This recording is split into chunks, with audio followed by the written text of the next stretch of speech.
और अब आगे बढ़ते हुए झारखंड की बात कर लेते हैं। झारखंड का जो ओपिनियन पोल सामने आया है वो क्या कहता है, उसके बारे में जल्दी से आंकड़ों पर नजर डाल लेते हैं। और यहां पर देखेंगे बीजेपी प्लस 53% वोट शेयर, यानी कि 53% एक बहुत बड़ा वोट शेयर मिलता हुआ दिखाई दे रहा है। 45 से 50 सीटें यहां पर आती हुई झारखंड मुक्ति मोर्चा, कांग्रेस और आरजेडी के गठबंधन को बहुत कम सीटें 18 से 25 सीटों पर ही सिमटता हुआ दिखाई दे रहा है। और वोट फीसदी यहां पर सिर्फ 28, अन्य के खाते में 2 से 5 सीटें जा सकती हैं 19% वोट शेयर के साथ। यानी कि बीजेपी के लिए एक तरफ महाराष्ट्र से भी अच्छी खबर जो आईएनएस मैट्राइज का सर्वे है वो बता रहा है ओपिनियन पोल। और यहां पर आप देख रहे हैं 45 से 50 सीटें, यानी कि ये प्रचंड बहुमत की सरकार बनती हुई दिखाई दे रही है। 81 कुल मिलाकर सीटें हैं और उनमें आपको बताते चले कि प्रचंड बहुमत के साथ सरकार बनती हुई दिखाई दे रही है भारतीय जनता पार्टी की झारखंड में।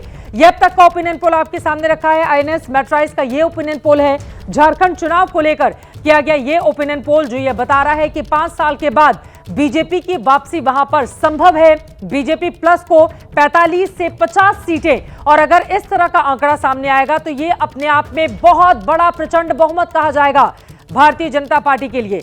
अब इस आंकड़े की तुलना अगर हम 2024 के लोकसभा चुनाव से कर लें तो बीजेपी गठबंधन को 6% का फायदा है। लोकसभा चुनाव में बीजेपी गठबंधन को 47% वोट का अनुमान था, जो कि ओपिनियन पोल में 53% जा पहुंचा।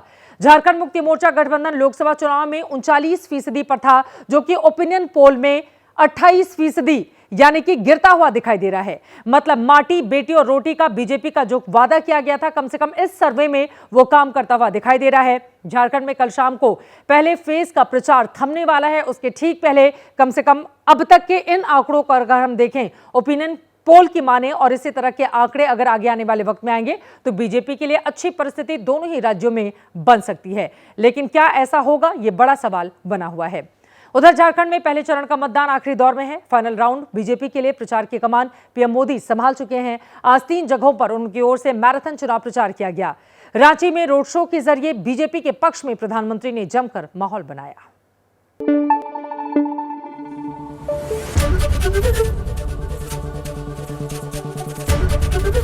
एबीपी न्यूज आपको रखे आगे।